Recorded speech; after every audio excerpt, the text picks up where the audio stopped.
Hello, I'm Kate Laskowski, and today I'm going to talk about how to manage your data so your work is transparent and reproducible. Essentially, this is about how to keep a paper trail.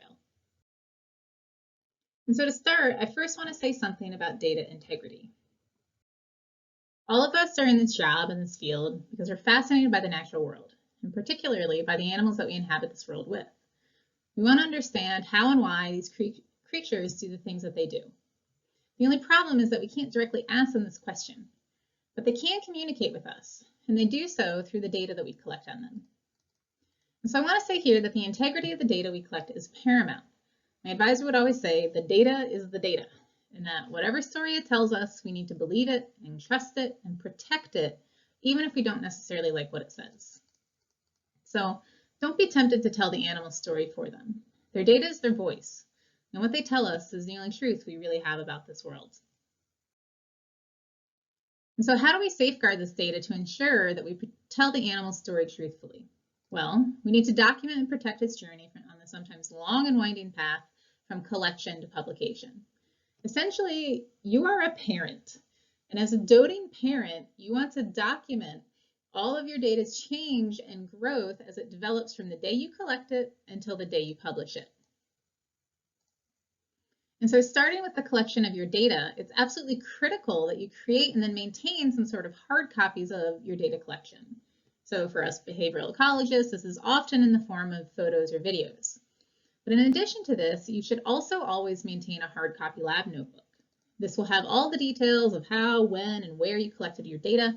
And these hard copies of your data collection are essentially your data's birth certificate. And so it's critical that you keep these for, well, forever. After you've collected it, now it's time to enter the data into some digital format. And this is where a lot of errors can get introduced. Our fingers are clumsy, our eyes get tired, and we get bored. So watch your data entry carefully and correct problems when you see them. Then, when you think you're done entering, it's time to start cleaning. There are assuredly some errors in your entered data. So do rigorous spot checking. Get someone else to spot check you. Plot your data in lots of different ways. And something I learned recently is that sorting your data can help you see if there are any numbers that repeat unexpectedly.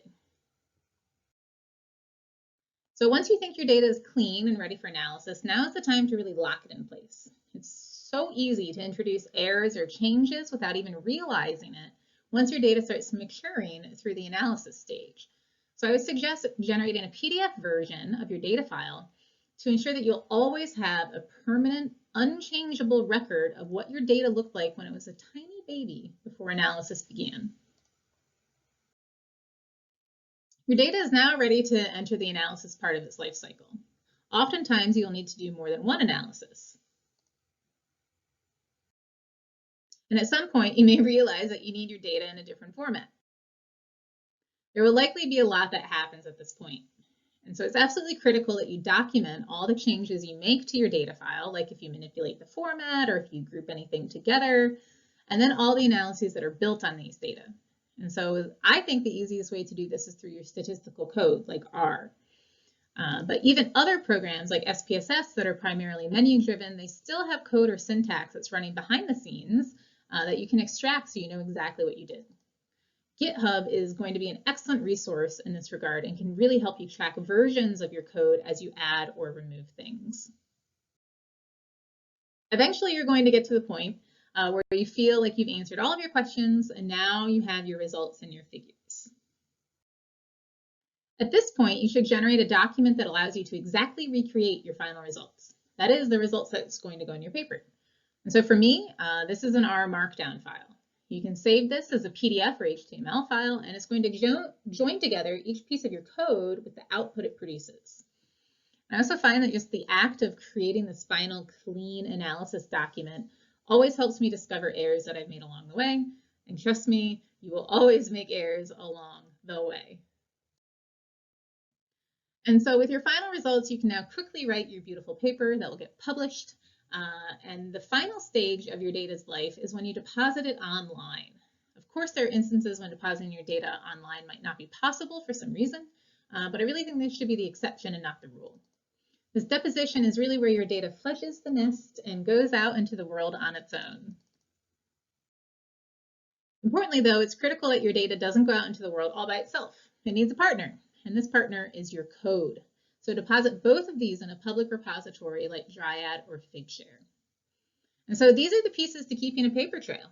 Keep hard copies of your data collection, lock your raw data so it's uneditable, keep digital records, and generate a permanent file that allows you to exactly replicate your published findings, and then deposit your data and your code in a publicly available repository. While sharing code and sharing data can seem scary or intimidating, I get it, I know, it's really the best way we have to learn from each other and discover and correct mistakes when they happen, and they will happen. And so as scientists, we really should be living in glass houses. But luckily for us, science thrives in the light of day. And I'll just end here with a couple resources that are available. There's many more out there. But yeah, looking forward to talking to you later. Thank you.